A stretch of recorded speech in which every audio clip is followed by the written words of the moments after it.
하나님께서 애굽 땅에서 노예 생활하던 이스라엘 백성들을 인도해 내셨습니다. 출애굽이라고 하지요. 이것을 항상 기억하게 하시기 위해서 유월절이라는 절기를 지키라고 명령을 내리셨습니다. 예수님께서는 인자의 살을 먹고 마시라는 성찬식을 행해서 예수 그리스도를 기념하라고 새 약속으로 명령을 하셨습니다. 구약의 이스라엘 백성들은 대대로 유월절의 절기를 지켜왔습니다. 이들이 지켜야 될 영원한 규례였습니다. 그러나 실체 대신 예수께서 이 땅에 오심으로 인해서 친히 유월절 어린 양이 되셨습니다. 그때부터 주님의 살과 피를 기념하는 성찬 예식으로 바뀌어 지키게 됩니다. 주님께서 친히 제정하시고 제자들과 함께 행하셨으며 저희에게 성찬을 하라 말씀하셨습니다. 이 성찬식에 참여함으로 귀한 은혜의 시간이 되시기를 바랍니다.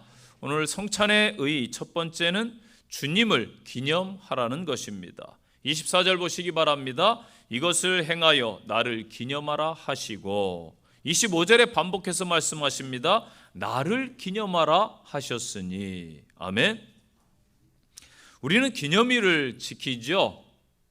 개인에게 다 기념일이 있습니다. 태어난 날, 생일 누가 문자라도 보내주고 또 부모님이 미역국이라도 끓여주고 또 뭐 선물이라든지 여러 축하 인사를 받으면은 기분이 좋습니다. 이게 나를 기념하는 날이지요. 생일이 있습니다. 또한 부부간에도 기념일이 있죠. 무슨 기념일이 있습니까? 결혼 기념일이 있습니다. 서로 다른 사람들이 만나서 하나가 된 날, 이 결혼 기념일을 축하하며 지키고 있습니다. 이 국가에도 기념일이라는 것들이 있습니다. 이 나를 기념하라라는 주님의 말씀은 좀 더 쉬운 의미로는 기억하라, 회상하라 혹은 생각하라 그런 의미를 갖습니다. 즉 성찬 예식을 행할 때마다 예수님을 기념하는데 아무 의미 없이 성찬에 참여하지 말고 예수님의 십자가를 기억하라는 것입니다. 예수님께서는 우리 인류의 모든 죄악을 대신 지시고 십자가에서 살을 찢기시고 피를 다 쏟아 주셨습니다. 구약시대 하나님 앞에 나가서 죄를 속함받기 위해서는 흠없고 점없는 제물을 잡아서 각을 떠서 번제단에 올려놓고 그 피는 번제단 사면에 뿌렸습니다. 마찬가지로 성찬식에서 떡과 포도주는 예수님의 살과 피를 의미하는 것으로 예수님의 대속의 죽음을 상징합니다. 성찬식은 이러한 예수님의 죽으심을 기념하는 예식입니다.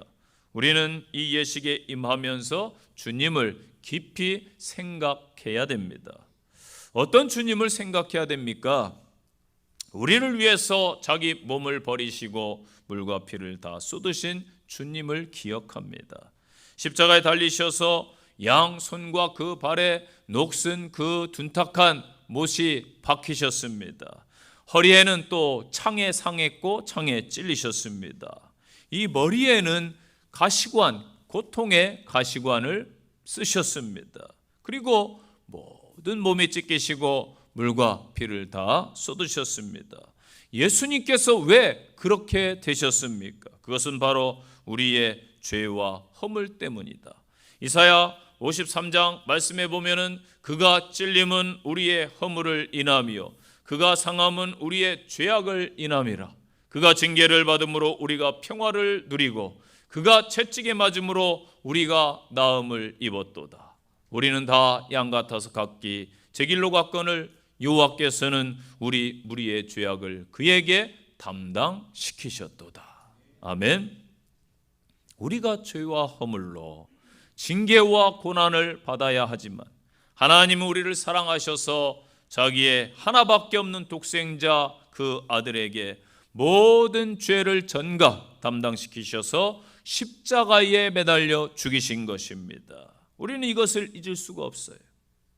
그러나 이 세상을 살다 보면은 세상 일에 파묻혀서 우리들이 하나님의 그 사랑과 은혜를 잊고 살 때가 너무 많습니다. 이것을 아시는 주님께서는 성찬식을 제정하셔서 주님의 몸을 기념하고 떡을 먹고 주님의 피를 상징하는 포도주를 마심으로 나를 위해서, 인류를 위해서 몸과 모든 것을 찢고 피를 아낌없이 흘려주신 그 주님의 사역을 다시 기억토록 하셨습니다. 이 은혜가 성찬식에 있는 것이지요. 십자가에 달려 죽으신 주님, 우리를 향하신 그 하나님의 크신 은혜와 사랑을 다시 한번 기억하시기를 바랍니다. 두 번째 성찬의 의의는 주님처럼 희생하라는 것입니다. 24절 축사하시고 내 몸이다.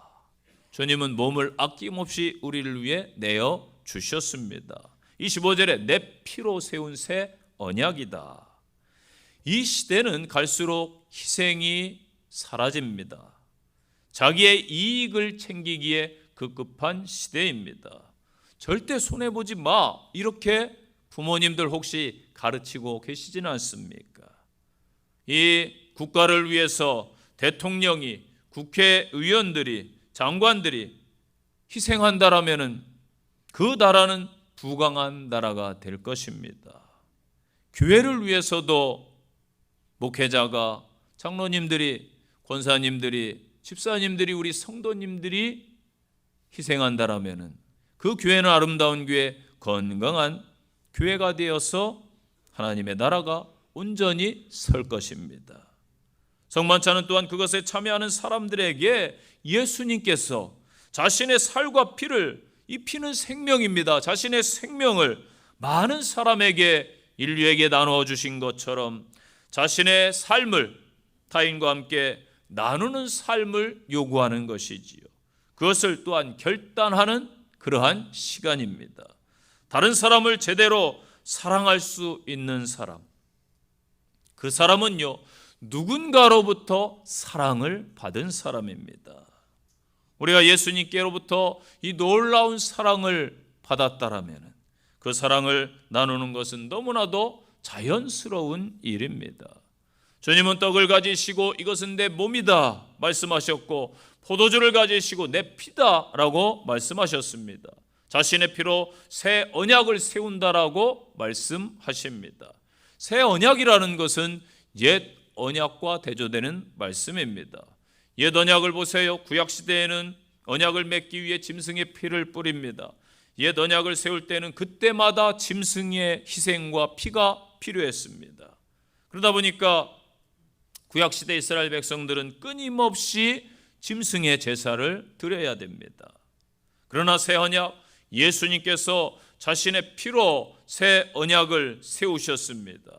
그리스도인은 짐승을 잡아서 언약을 더 이상 세울 필요가 없습니다.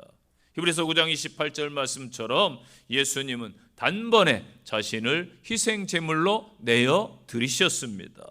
그 결과 신약시대 모든 크리스찬들은 단번에 예수님 때문에 모든 죄를 영원히 사함받은 줄로 믿습니다.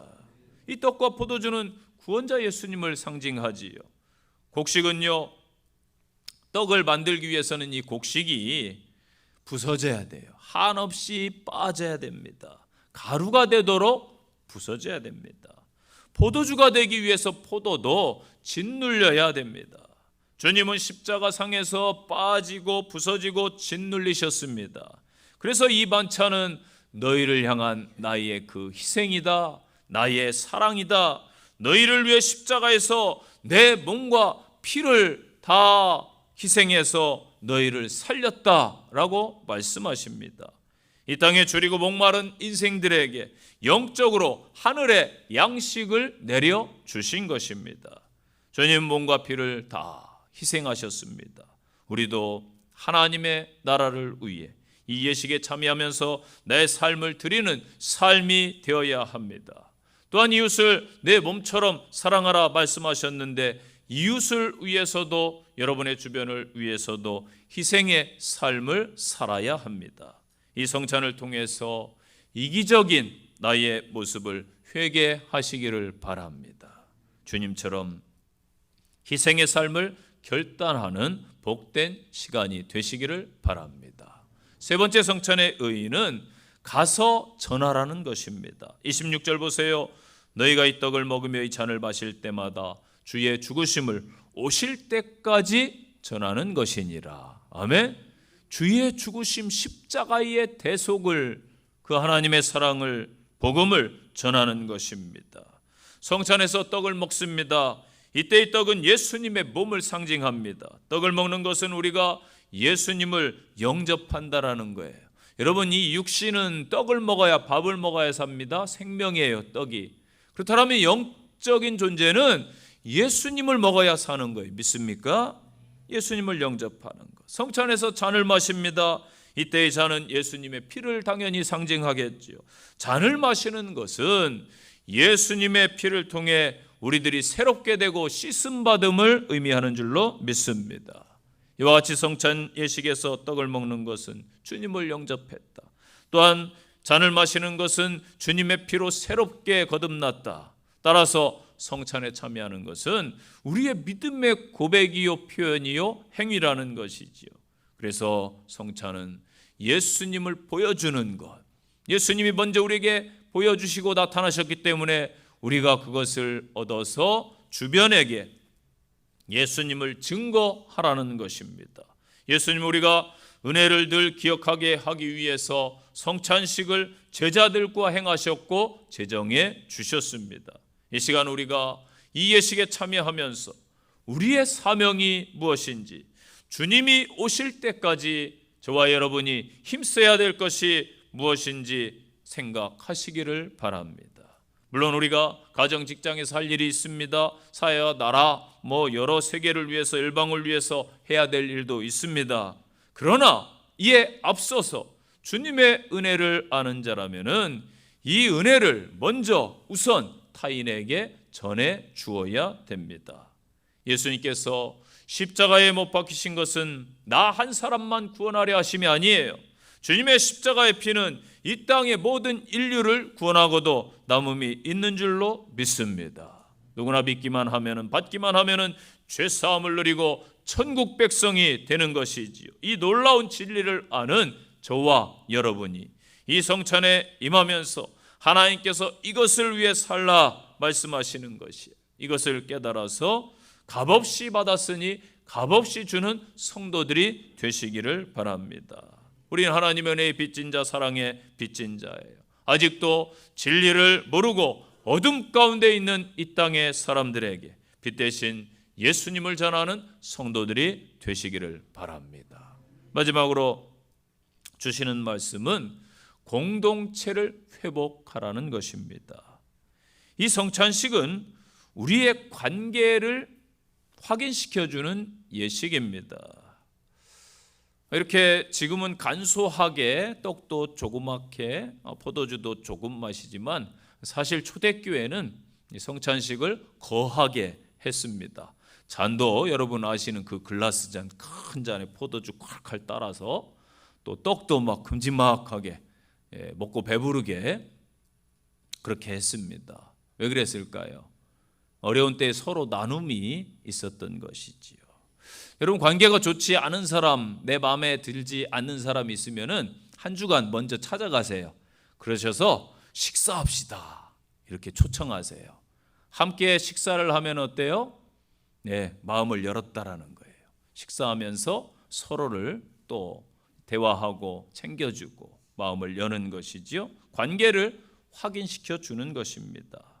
우리는 공동체에 속한 성도들입니다. 이 교회 공동체에 여러분이 찾아오신 것 같지만은 하나님께서 필요에 의해서 여러분을 보내시고 하나 되게 하신 것입니다. 이 서울 땅에 수많은 교회가 있어요. 수많은 교파가 있어요. 오늘 영등포 침례교회에 여러분이 한 가족이 되었습니다. 이 공동체를 소중히 여기는 성도들이 되시기를 바랍니다. 요즘 우리나라를 막 욕하는 사람들이 제법 있더라고요. 물론 정치가 우리를 실망시키기도 하고 경제가 너무 힘들다 보니까 하소연이 나오기도 할 것입니다. 그러하다 해도 우리나라예요. 우리나라 사랑해야 되겠죠. 교회도 마찬가지죠. 교회가 혹 여러분 마음에 다 들지 않을 수도 있습니다. 그러할지라도 하나님이 보내신 교회, 하나님이 세우신 주님의 핏값으로 성도들의 눈물과 기도와 물질과 헌신으로 세워주신 교회이기 때문에 귀해요. 그래서 내 교회 의식적으로 교회를 사랑하시기를 바랍니다. 고린도전서 10장 16절에 우리가 축복하는 바 축복의 자는 그리스도의 피로 참여함이 아니며 우리가 떼는 떡은 그리스도의 몸에 참여함이 아니냐. 떡이 하나요 많은 우리가 한 몸이니 이는 우리가 다 한 떡에 참여함이니라. 아멘. 예수님은 떡을 가지고 축사하신 후에 그 떡을 떼어 주셨어요. 제자들에게 나누어 주었습니다. 이 한 덩어리지만은 떡을 먹으면은 다 하나가 된다. 이렇듯 성찬에 참여하는 성도들은 예수 안에서 하나이기 때문에 서로 화목해야 될 줄로 믿습니다. 성찬은 내가 참여하는 게 아니라 우리가 참여하는 거예요. 그래서 우리가 참여해서 떡과 포도주를 나눔으로 한 피가 흐르는 형제 자매로 하나님께서 하나 되게 하셨습니다. 그 하나됨을 가지고 복음을 전하고 하나님 나라를 세우고 서로 사랑하며 섬기며 살다가 먼 훗날 천국 백성으로 하나님께 영광 돌릴 존재인 줄로 믿습니다. 우리는 한 피에 참여하고 한 몸에 참여한 자들이라고 했어요. 누구의 피에 참여하고 누구의 몸에 참여했습니까? 바로 예수 그리스도입니다. 그래서 찬송가 가사처럼 한 피바다 한 몸 이룬 형제여 자매들이여. 세상 사람들도 그렇게 말합니다. 피는 물보다 진하다. 맞아요. 우리는 예수님의 십자가의 피로 하나가 되었습니다. 코카콜라 회장은 자기 혈관에 콜라가 흐른다고 그랬는데 저와 여러분은 예수의 피가 흐르는 줄로 믿습니다. 그래서 초대교회 피로 맺은 한 가족이다. 우리는 서로 나누고 베풀고 도왔습니다. 이 세상 사람들의 관계는요, 이 세상과 함께 아마 끝날 것입니다. 그러나 성도들의 관계는 저 천국까지 영원한 것을 믿으십니까? 아멘. 이 성찬식을 행하면서 우리를 다시 확인하시고 공동체성을 확인하는, 회복하는 귀한 은혜가 임하시기를 바랍니다. 결론의 말씀입니다. 예수님은 자신이 십자가에서 찢기심으로, 피 흘리심으로 우리의 주림과 목마름과 갈증과 모든 문제와 죄악들을 해결해 주셨습니다. 그래서 예수님은 인류를 살리는 음식과 음료가 된 것입니다. 예수님이 단번에 드린 이 한 번의 제사, 십자가를 우리는 늘 기억하시기를 바랍니다. 주님이 희생하셨듯 우리 또한 희생하시기를 바랍니다. 다시 한번 주님의 그 귀한 받은 사랑을 전하는 성도들이 되시기를 바랍니다. 다시 한번 주님을 기억하시고 사명을 확인하셔서 승리하는 성도들이 되시기를 간절히 축복합니다. 적용의 말씀입니다. 첫째, 나는 성찬의 의미를 정확하게 알고 있습니까? 내 신앙을 말씀 앞에서 점검해 보시고 확인해 보시기를 바랍니다. 두 번째 적용입니다. 주님처럼 한 주간 하나님을 위해 이웃을 위해 희생을 말씀을 받았으면 실천해야 됩니다. 내가 한 주간 꼭 희생하겠습니다. 타인을 돕고 가족도 돕고 하겠습니다. 결단하시기를 바랍니다. 세 번째 적용입니다. 한 주간 기도하시면서 한 영혼에게 이 주님의 십자가와 부활을 꼭 전해 주시기를 바랍니다. 마지막 적용입니다. 나는 영등포 침례교회의 일원으로서 얼마나 공동체를 위해 참여하고 헌신하고 있습니까? 자신을 돌아보시기를 바랍니다. 기도하겠습니다. 살아계신 아버지 하나님, 그 아들 예수 그리스도를 아낌없이 저희들을 위해 내어주신 그 사랑을 확인했습니다. 성찬의 의를 통하여 우리를 다시 세우게 하옵소서. 예수님 이름으로 감사하며 기도하옵나이다. 아멘.